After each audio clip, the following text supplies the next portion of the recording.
I have this theory, it's either black or white. You're either really good or you're really bad. If you fall in the gray area, you don't matter. And if you're not gonna go for gold, what the fuck is the point of competing?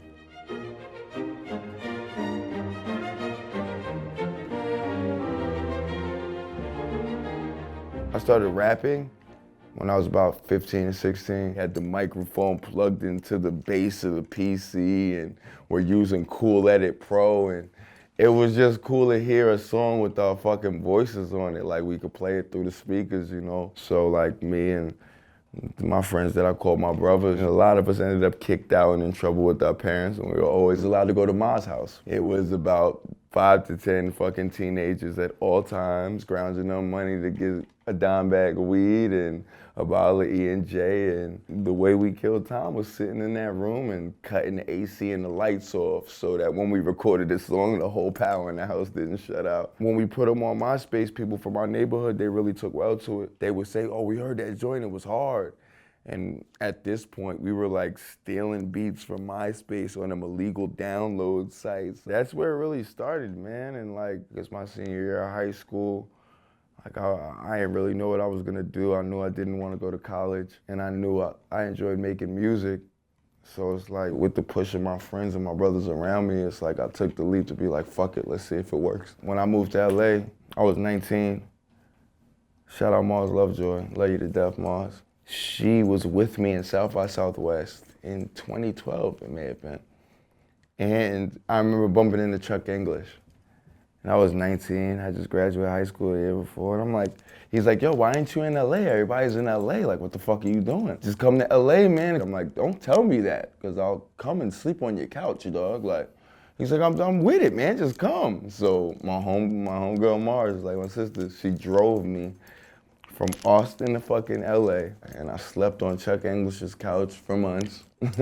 Until I called my brothers and I told them to come sleep on the couch. And they came, and a few projects came, like La Cienega came after that. I guess shit unfolded. I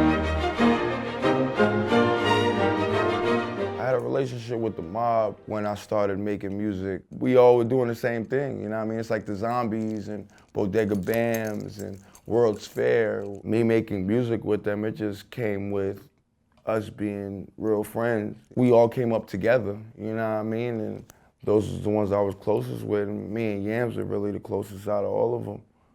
I could only say one word, and it's genuine. And if I say another one, it's sincere. And if I say two more, it's hardest working.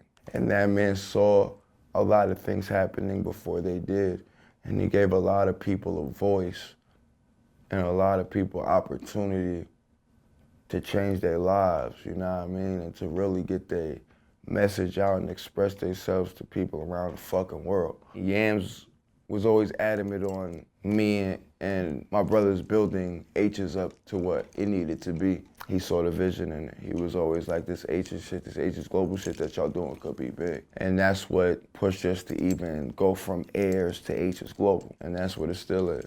Stave letter. Turn it sideways, it means infinity. That's why I got Never Down on my finger. I got that after he passed, because like a conversation me, him, and Absol had in the past. He was like, Jesus Christ is the most famous man on the planet. I'm like, why the fuck would you say that? He's like, because he's never gonna die. They're gonna talk about him until the fucking world blows up. And I feel like Yams, he's never gonna die. People like us ain't never gonna die.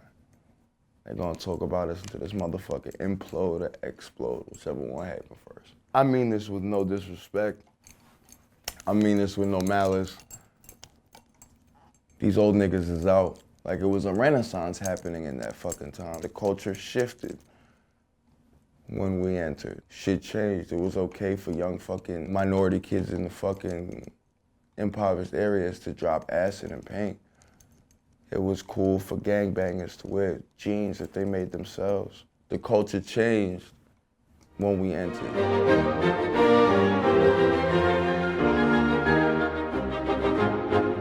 All the relationships I have, even with the people who are on Vices, they never came about by like, oh, let me send you a song so I could get this verse. And it was always like we usually shared a day where we laughed about something, went through something serious, or just got to see one another was a real motherfucker. Because I feel like music is a real expression of yourself.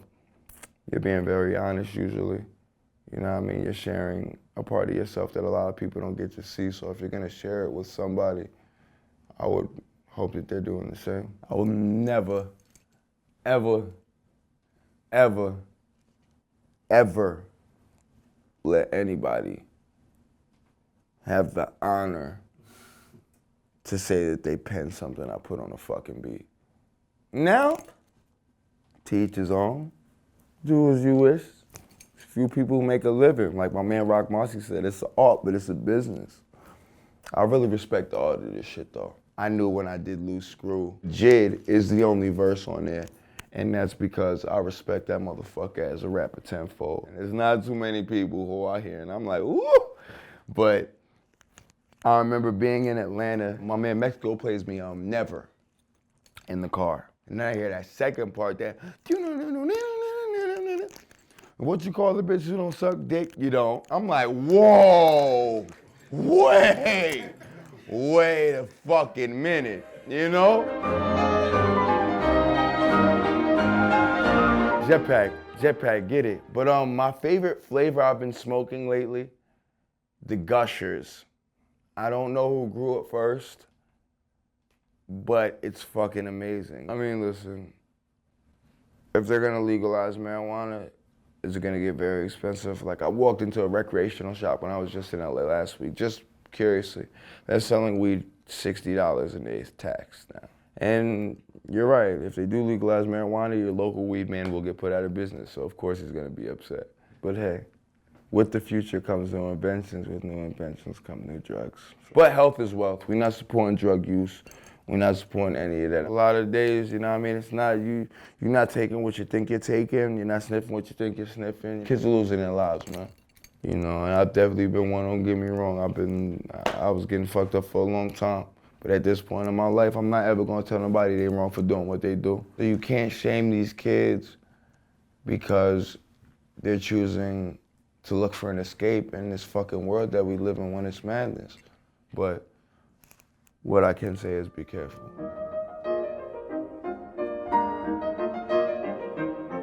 There is a full album coming with Suicide Boys.